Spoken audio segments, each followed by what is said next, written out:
Botad SOG police પેટ્રોલિંગમાં હતી ત્યારે મળેલી બાતમીને પગલે તાજપર સર્કલ પાસે આવેલી પંચર દુકાનની બાજુના મકાનમાંથી સૂકો ગાંજો ઝડપી લીધો હતો।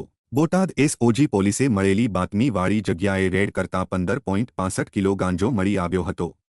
પોલીસે મહિલા શહેનાઝબેન ફારૂકભાઈ કાજીની ધરપકડ કરી હતી, જ્યારે ગાંજાનો જથ્થો, મોબાઈલ ફોન, રોકડ, વજન કાંટો મળી કુલ 1,68,400ના મુદ્દામાલ કબજે લઈ ધોરણસર ગુનો નોંધી આગળની કાર્યવાહી હાથ ધરી હતી।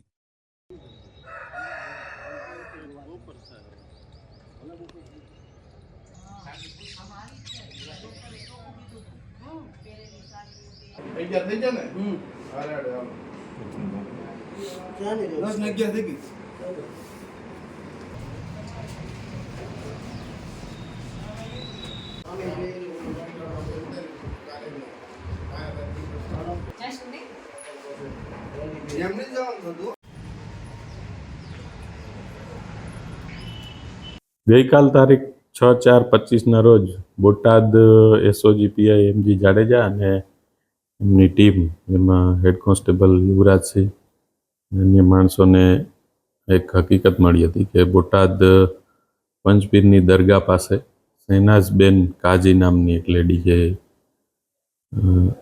સૂકો ગાંજો રાખીને ગેરકાયદેસર રીતે વેચાણ કરે છે, જે હકીકતના આધારે બોટાદ જિલ્લા પોલીસની ટીમ દ્વારા એનડીપીએસ એક્ટની જે જોગવાઈઓ છે એ ધ્યાનમાં લઈ અને રેડ કરવામાં આવી હતી।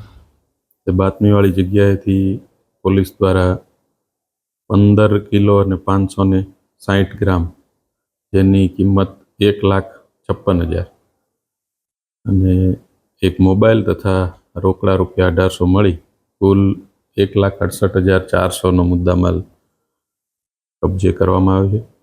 અને આ આરોપી શહેનાઝબેન વિરુદ્ધ એનડીપીએસ એક્ટની કલમ 8B અને 20C મુજબ ગુનો દાખલ કરી હાલ આગળની તપાસ ચાલુ છે।